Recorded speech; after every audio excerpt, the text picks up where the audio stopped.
నమస్తే అండి. ఈరోజైతే నేను పప్పు మామిడికాయ చేస్తున్నానండి.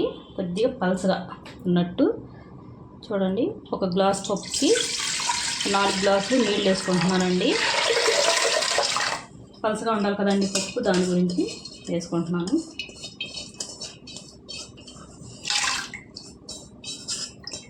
పప్పు అయితే ఒక పావు గంట నానబెట్టుకున్నానండి.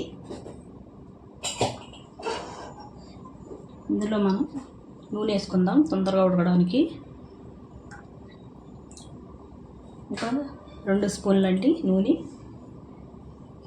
అలాగే చూడండి 2 మామిడికాయలండి, పునాస మామిడికాయలు వస్తున్నాయి కదండి. 2 పులుపు చూసుకొని వేసుకోండి. ఎక్కువ తింటే ఎక్కువ, తక్కువ తింటే తక్కువ. పచ్చిమిరపకాయలండి ఒక 7. పప్పులో పచ్చిమిరపకాయలు ఎక్కువ వేసుకుంటే టేస్ట్ బాగుంటుందండి. ఈ ముక్కలన్నీ ఇందులో వేసుకుందాం పప్పులోకి.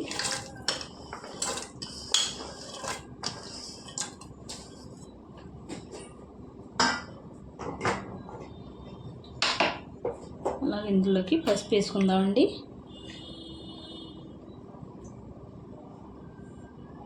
పసుపు 1 చెంచా అండి.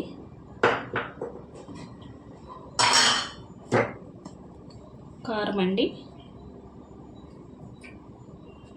తగినంత అండి. కారం ఎక్కువ తింటే ఎక్కువ, తక్కువ తింటే తక్కువ వేసుకోండి. సరిపడా వేసుకోండి. కాకపోతే చూడండి కారం అన్నీ వేసేసుకున్నాం కదా. ఇప్పుడైతే కుక్కర్కి మూత పెట్టేసి ఒక 4 విజిల్స్ 5 విజిల్స్ వేయించుకుందామండి.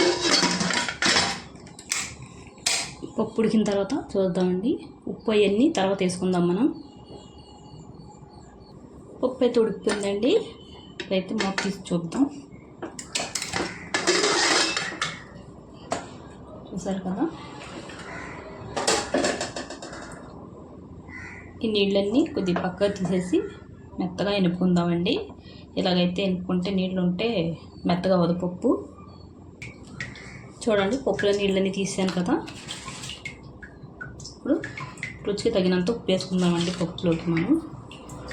పప్పు మనం పలసగా వండుకోవాలంటే ఎప్పుడైనా సరే కొద్దిగా నీళ్ళు ఎక్కువ వేసుకొని వండుకొని అందులో కలుపుకోవాలండి. సపరేట్గా వేడి నీళ్ళు చేసి వేసుకుంటే టేస్ట్ మారిపోద్ది పప్పు.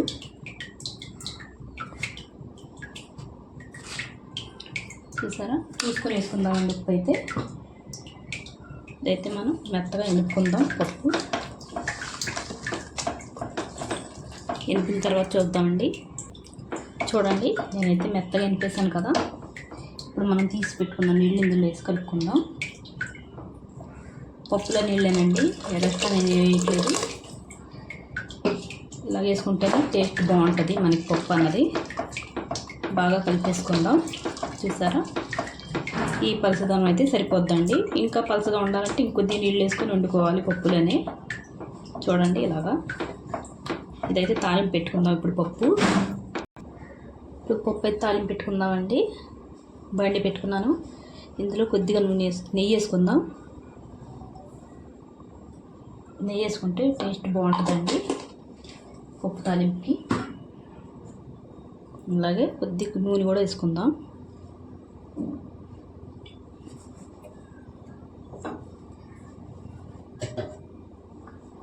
కొద్దిగా వేడెక్కాలండి నూనె అయితే వేడెక్కిందండి. ఇప్పుడైతే ఆవాలు జీలకర్ర వేసుకుందాం.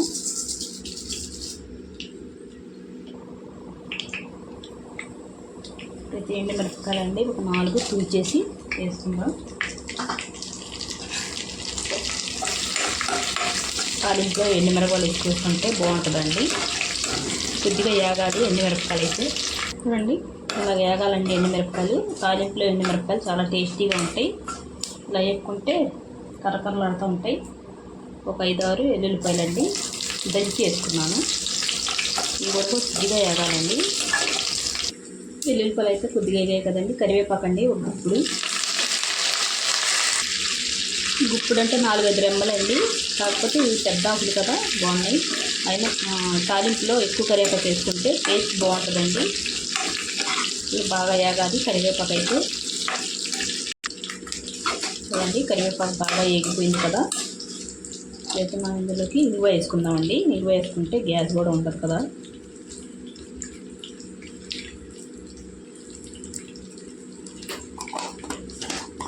ఒకసారి కలిపి చేసుకుంటే ఇంగువ వేగిపోద్దండి.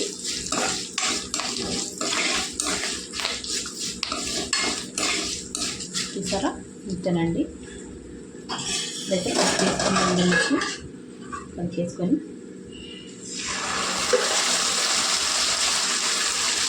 పప్పు అంతా వేసుకుందామండి. ఇప్పుడు చూడండి ఎంతో కమ్మనైన మామిడికాయ పప్పు చాలా సింపుల్గా చాలా టేస్టీగా చేసేసుకోవచ్చండి. ఇంతేనండి వీడియో నచ్చితే లైక్ షేర్ సబ్స్క్రైబ్ చేసుకోండి.